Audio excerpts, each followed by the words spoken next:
Good morning everyone, hope everyone's having a good weekend.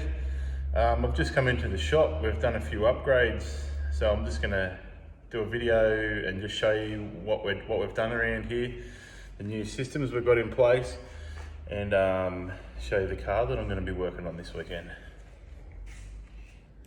So as I just said, we've done a few upgrades to the shop. We haven't quite finished yet, we've still got a few things to do, but I'll give you a quick look at what we've got going on. So this is the front of the shop, VN's tucked away under there. We're going to be putting a hoist in here, the same as that one. That'll just be for, working on jobs, ins and out, exhaust systems, all that kind of stuff. The one down the back is a bit harder to get onto, so that'll just be long-term jobs, or at the moment it's just for storing some of our cars. But yeah, new hoist going in here, the same as that. We'll bench out around it, so we've got, make it nice and easy for working on things. That's Garth's little LC. We've got the engine out of that to do rockers and lifters, and we had a slight weep in one of the head studs. Kind of sucks, but it is what it is. So rockers should be here on Monday for that, so we can get the new rockers and lifters in it, set it all up, get it back in the car, and we'll have that on the dyno. So new hoist there. We've made this wall. We've got some Haltech gear. We don't have a great deal at the moment, but we've got a heap coming. We're actually Haltech dealers too. We have been for about 6 years now, so if anyone needs any Haltech gear, we normally stock quite a lot of it. Got all your just your things you use, like the wideband 2s, wideband 1s, air temp sensors, boost control solenoids, IC7 dashes. We normally have a fair bit of that stuff in stock at all times. We're actually VP Racing dealers as well. We don't have a great deal here at the moment, but we've got another big shipment of that stuff coming. So if anyone needs any of the candy or the nitro racing oil or any of that stuff, hit us up. We're loading up on the CPT merch, so we'll be selling the shirts and singlets and all that stuff. We've actually got girl ones coming as well with pink. They look pretty cool. Stubby coolers. We've got bloody heap of these in stock, so we'll be selling those as well. They're pretty cool as well. Under here will be like engine storage. Got the little 383 small block out of gas car there. The 540 for the Torana there. Just set it up like this so it's nice and neat. Engines on the go can live under there. That's a 6 litre out of the VN.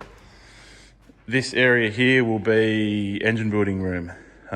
Probably going to put a roof over it, carpet the floor, nice and neat. Put a blade wall in through here, and it'll have like piston racks on both sides, so I can just make it nice and easy. I can set up all the pistons and rods once everything's measured, and then once I've gapped all the rings, pull them out of the block, put them on the pistons, set them all up, numbered 1 to 8 or whatever we're doing. Just try and make it a bit more efficient and easier. My theory is pull the engines apart or down here. Blocks and stuff obviously go there as we spoke. And then I've just got 4 bays over here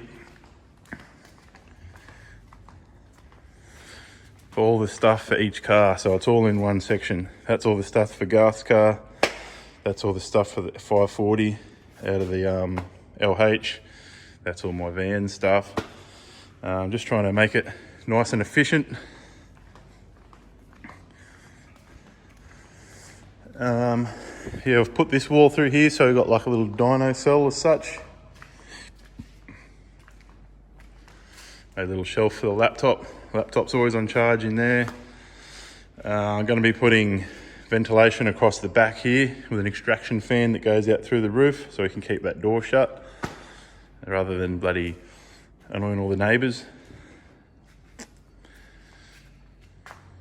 We're not quite sure if we will or not, but we're thinking about bringing the roller dyno up here and putting the roller dyno there, because you can still store a car on it and just be handy for, we use that for like all the diesel tuning, just your basic cam DLS stuff, all that kind of stuff. There's no real need for the hub dyno. So we're not sure about it yet, still in talks about it, but we probably will bring that up here. Yeah, we've got the Pro Hub Yeah, this thing's been a game changer for us. You just simply bolt it on, especially cars with big autos, big power, big converters, not flaring the converter and spinning the tyres and that stuff. You can have success on the roller dyno, but especially blown cars with big converters, like I said, it's a bit of a nightmare. This thing's been really good. So yeah, we've got the Pro Hub there, engine building there, bit of merch there. We're also Speedflow dealers now as well. So if anyone needs any Speedflow fittings, hit us up. I'll be moving this over to the front of the shed, and this wall will all be full of all your AN style Speedflow fittings and line and all that stuff. So if anyone needs any of that, hit us up. So the car that I'll be working on this weekend is Sean's VK. Those of you that follow us would remember it was out of fuel system last time it was on the dyno. I had to pull it up at 6,200. I think it made about 640 to the hubs. And it has rubber fuel lines front to back on the 85. So we've got all the Speedflow fittings in line. We're going to convert all this to Teflon, and then I'll retune it. It also currently has a 32 tooth supercharger pulley on it. We're going to be swapping that out to a 28 tooth. So that should pick up, hopefully 3 or 4 pounds of boost. I think before, if the fuel system was adequate and we took it to 7,300 RPM, where I think it would have made power to, probably would have made about 670, something like that. With the 3 or 4 pounds of boost more now, hopefully I'm thinking maybe 740 would be nice, which is a fair bit of grunt out of a Holden motor. It's got a lot of good gear in this engine. The engine was built a long time ago, but it's got the crankshaft rebuilder's crankshaft. They're bloody a work of art, them things. Unsure of the camshaft. I'm assuming it would be a solid roller, billet solid roller. These twin throttles are worth a bloody fortune these days. And it's a decent sized supercharger, so we shouldn't have any dramas making a good amount of power. It's got a lot of cool gear in it. It's got the 5/8 studs. The brakes on it are huge. Got a really nice rear end in it too. You see the big brakes there. 9-inch 4-link. So that's a quick look around the shop. Like I said, we're not quite there. We've got a hoist to go in, a few other walls and stuff like that. But big improvement. I'm going to hook into this now. I'll get all the fuel lines and fittings out of it, and we'll get all the new Teflon Speedflow gear in there, get it all fitted out. I'll show you bits and pieces along the way, and then get it on the dyno, get it tuned and see what power it makes. So we've got the new injectors fitted into Sean's VK. We put 2000cc injectors in there. It had 1160s. We've upgraded all the lines to Teflon lines. I moved the fuel pressure regulator away from here. It was here, and as you can see, we've had a drum with a blower belt before it, threw a belt off it. So I've moved it away from here to eliminate any fires. If a belt comes off, hits it and spits fuel everywhere. Put the reg here, just neatened it all up. Move the fuel filter to in the boot there. It was underneath the car near the exhaust system. I didn't really like that, so I've put it up here out of the way. All the lines are tucked up nice and neat, away from the heat.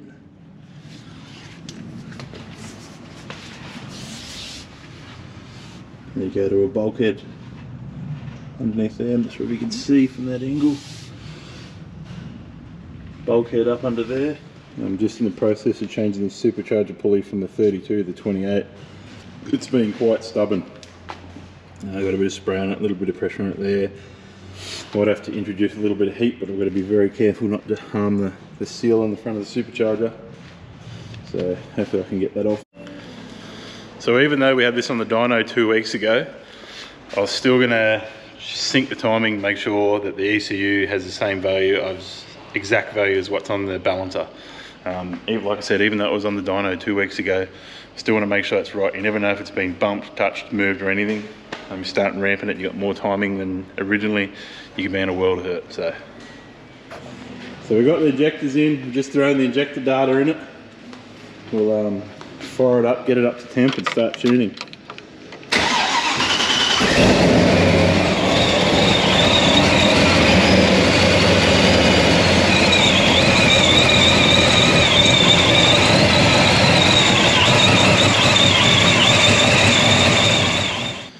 So to finish off on Sean's car, changing the blower pulley was an absolute nightmare.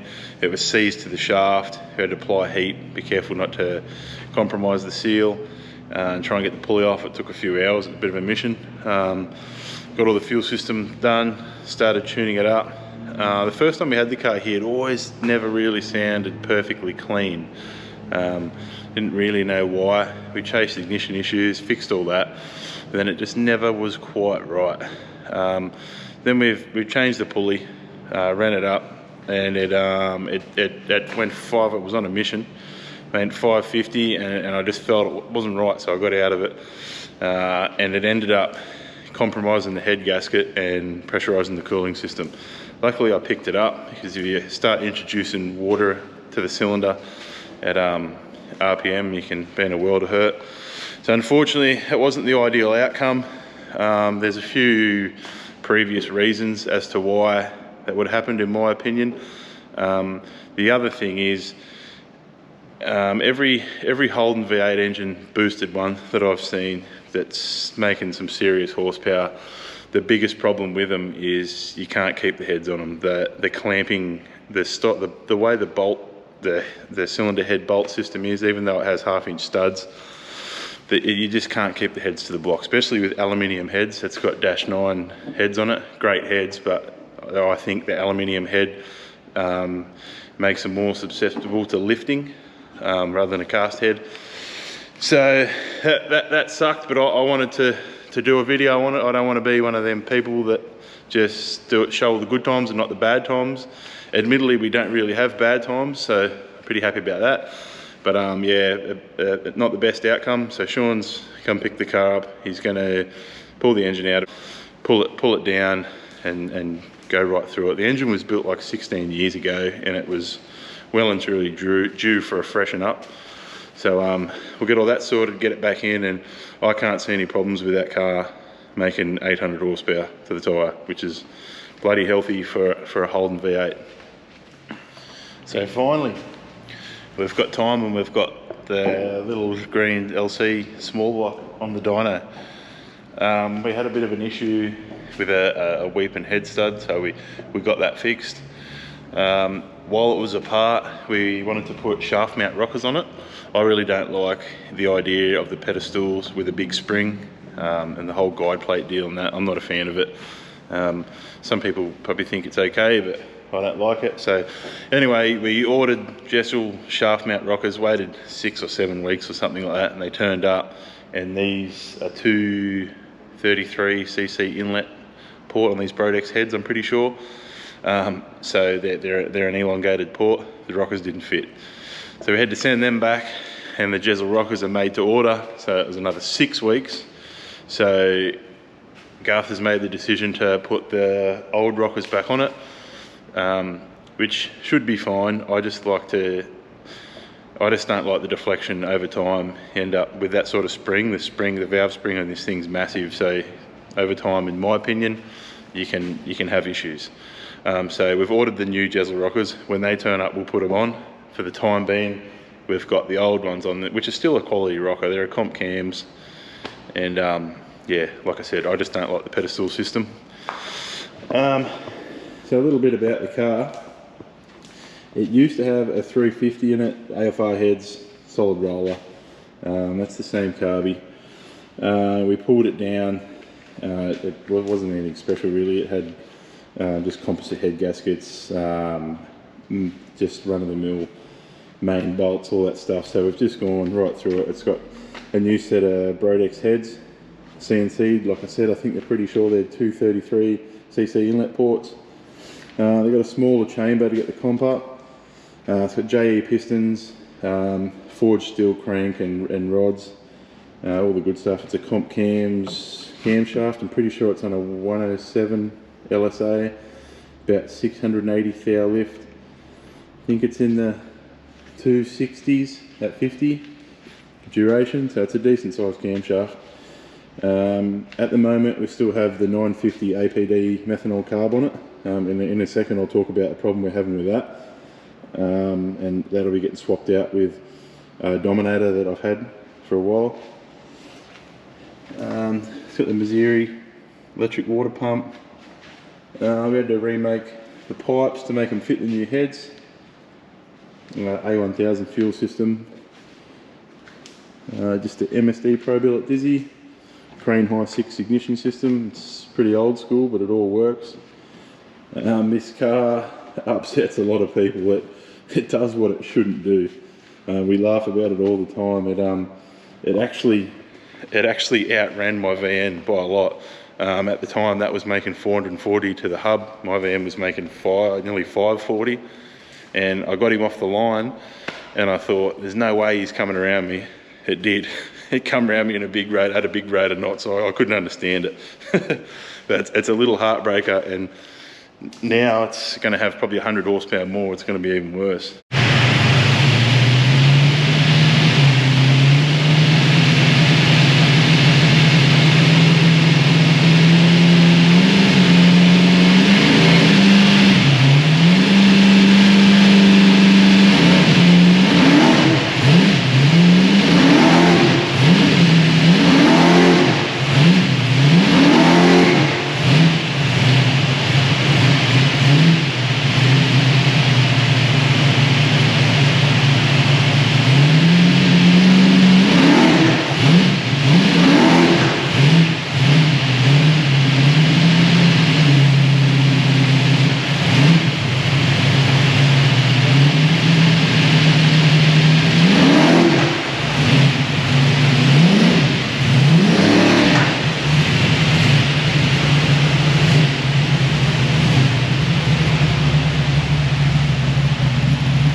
So I've only done 2 runs.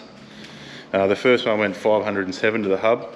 I've got about 26 degrees of timing, so still relatively low there. I like to start low and work my way up. Then I did another run with correcting it was a bit lean. It was like 1270 air fuel, so I got out of it, aborted the run. Then I made a couple of jet changes, which I'll show you here. And it made 514. So as you can see there, that was the first run, 507 to the hub. The yellow line there, that was the air fuel. You can see it's 1230, 1250, got to 1270 sort of thing, 1280, and I've got out of it. I aborted the run. You can see it in short there. On methanol, you cannot run it lean. If you run it lean, it won't detonate as such. It'll pre-ignite, and you'll be in a world of hurt. You'll be missing ends of spark plugs, stuff you'd only normally see on a boosted motor, but it's even in an NA motor, it'll happen quickly. So I added fuel, made a few jet sizes, and you can see the blue run there. That's at around 1090, 11.0 through most of it. Now you would think that would be plenty of fuel, but I just use the wideband on the dyno or on the Haltech or whatever it is to make sure that the fuel is safe during the dyno pull. But really, in my opinion, once again, the only way to really make sure you're right is read a spark plug. With your timing marks, I've spoken in previous videos, but the fuelings. So with a methanol car, I've got a plug here. I'm not sure if you can see. It's ever so slightly got a blue tinge to it. Now, that's heat. We don't want that. It's still ever so slightly blue in the spark plug, and I don't feel comfortable with that at all. So the next problem is with the carby. I'll talk to you in a minute. I cannot get any more fuel into it with this, and I'll show you why. So we'll be swapping that to the Dominator that used to be on the VN, just to get it going. We're trying to get this to Power Cruise on the weekend, and then Garth can buy a 4500 Dominator for it. A little bit more about the car too. It's got did have a full cage in it. Garth's just cut the intrusion bars out of it, obviously because it's driven on the street. There's the Crane High 6 box. All old school stuff, but it all works. It's got a 2-speed glide in it, manualised glide, 5,500 RPM converter, which works really well. It's a Dominator as well. It's a 9-inch rear end, billet axles. The rear end is just all modified standard arms and stuff, and it bloody works really well. It has got 9010s, lots of drag suspension in it to make it work, but the rear end and the arms are really nothing special. But like I said, it works for this sort of power level. 1350 unis in the drive shaft, all that kind of stuff. So it's all pretty strong stuff, just all old school. Another thing we're going to change too, it currently has the heat range 9 spark plugs and they're a projected tip. I don't like running methanol cars with a projected tip. When I say that, I mean, see, the ceramic is projected from the end of the plug. This is the same style of plug as what I run in the van and the Torana and boosted methanol cars. They're non-projected. So we're going to go up or down, make a colder heat range. We're going to go from a 9 to a 10 and non-projected plugs. That'll make me feel a lot more comfortable too. So we'll also be adding fuel, changing the plugs, and I'll show you that along the way as well. So here's the 950 APD off the Torana, pulled down so I can give you a quick look. So the problem is with these carbies, to drive methanol on the street, which I know you shouldn't do, we can't have it super rich on the front side, on the primary side of the carb, for obvious reasons, because it'll milk the oil, all that kind of stuff. Methanol, you can run that rich and it's near pouring out the pipes and it'll still make power. That's why you see all the burnout cars that run like that. It keeps them cool and whatnot. So yeah, on the front side of the carb, yeah, you got to pull enough jet out of it so that when you're cruising on the primaries and the rest of it, it's not super rich. So then becomes the problem once you get onto the secondary side of the carb. This is the secondary metering block here. You can't get enough fuel back into it because of the fuel that you're missing on the front side. So what happens then is you can see these jets here, the size of these jets, and they're drilled out. What happens is, if you can see these, where these little Welsh plugs are here, or freeze plugs, whatever you want to call them, where they are there, that is the main well. So it pulls fuel out of up the jet, which is supposed to be the restricting point of it all, and then that there, one second, which this is the other side of it. It comes up all the way up here to the top here, and these holes here line up with these holes here in the main body, which is your boosters. That's where it pulls the fuel out with the Venturi effect. So what happens is, you can see the size of that jet there. The size of that jet is actually a little bit bigger than the size of the main well. So the main well becomes the restriction and you cannot get any more fuel in it. Out of the carby. There's a few other little tricks you can do. These here are the emulsion air bleeds, which change the fuel curve of the carb. A lot of people think if you block them all off, it'll make it pull more fuel. Sometimes it does. Other times, if you add air into just one section of it, it'll actually aerate the fuel and make it pull fuel out of the booster easier. I've done everything I can on the back side of this carby to get more fuel into it. You can't do that. You can't do any more. So then you go to the front side of the carb. Start adding jet into the front side of the carb. What happens then? It starts to go really rich on the front side, fluffy and over fueling as such. You lose all your drivability. You lose all that kind of stuff. And even though these are a bigger jet than what it normally runs, this car, to try and get front fuel into the front side, we still can't get enough fuel. So I'm not going to change this. This is a 950. The Bow Laws Dominator that I have, I'm going to be putting on it. It's only 1050, but like I said, I'm not putting it on for airflow. The reason is, this is a 2-circuit carb, and the 2-circuit means you have your idle and your main jet. They're 2 fuel circuits. Obviously you have 2 circuits on the front, 2 circuits in the back. The Bow Laws, which I'll show you shortly, it actually has your idle system, then your main jet system, and then down in the Venturi there is a little pipe that'll hang down, which is the 3rd circuit. So that's a 3-circuit carb, and that way you can get additional fuel on top of the jet system. Plus the main well that the jet's pulling through out of, and the booster is a lot bigger. Everything's bigger. So we're going to put that carb on, and that's why we're going to retire this one. I'll put it all back together and box it all up, so it's all ready to go. But yeah, I'll pull the Bow Laws off the 6 litre, and I'll show you a quick look at that, and then we'll put that on here. So I'll show you a little bit about the 4500 Bow Laws carb, and show you that 3rd circuit that I was talking about. So like I said, this is a Bow Laws performance carb. Very, very good piece. All the secondaries are mechanical, they're all internal in the carb. It's 1050cc. You got a lot of air bleed tuning capabilities, and I'll just see, the light's going out. If you can see, probably see it better this way. There's the mechanical secondaries, all internal, like I was saying. See that little pipe? Now that's your 3rd circuit. And that's going to give us the ability to get the fuel into this engine that we are after.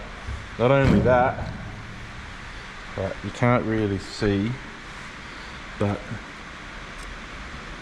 the 3rd circuit, the main well is way bigger, so you can pull a hell of a lot more fuel out of the boosters. Everything in them is bigger, so it's not for airflow. It's just for fuel. You've got to be careful with these carbies though.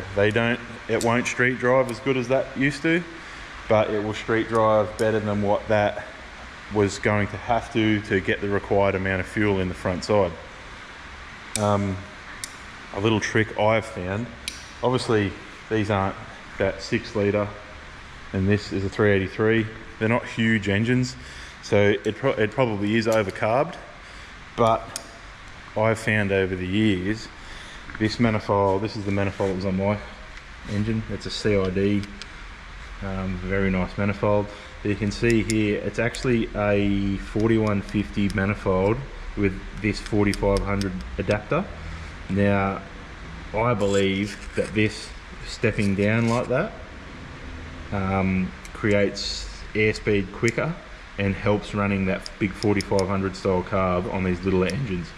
My car, for an LS, they don't normally have a hell of a lot of airspeed down low. That thing, it had great transient. It really was very snappy and responsive. I believe that this had a lot to do with it. Rather than just putting a 4500 style manifold on that engine with that carb straight to the manifold, I think that helps it a lot.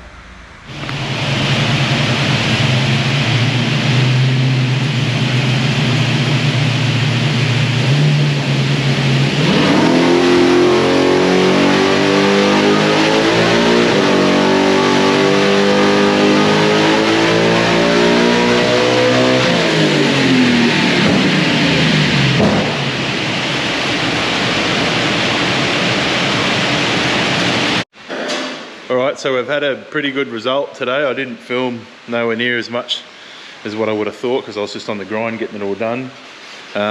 put the Dominator carb on there. It created a transient problem. It didn't like it. It struggled with airspeed. So ended up coming up with a couple of other solutions with emulsion tuning and restricting some air in places. Also, we realised it wasn't getting, the secondaries weren't fully opening, so it wouldn't, as much as you think it would probably drag more air and make it leaner, it has less signal over the boosters, so it wasn't pulling all the fuel that it possibly could out. So we fixed all those problems, ran it through the gears. Actually, we also realised it was out of fuel pump, so we robbed the Pro Series A2000 off my car, put that in it until gas turns up, tuned it all up, tuned up beautifully, and the end result is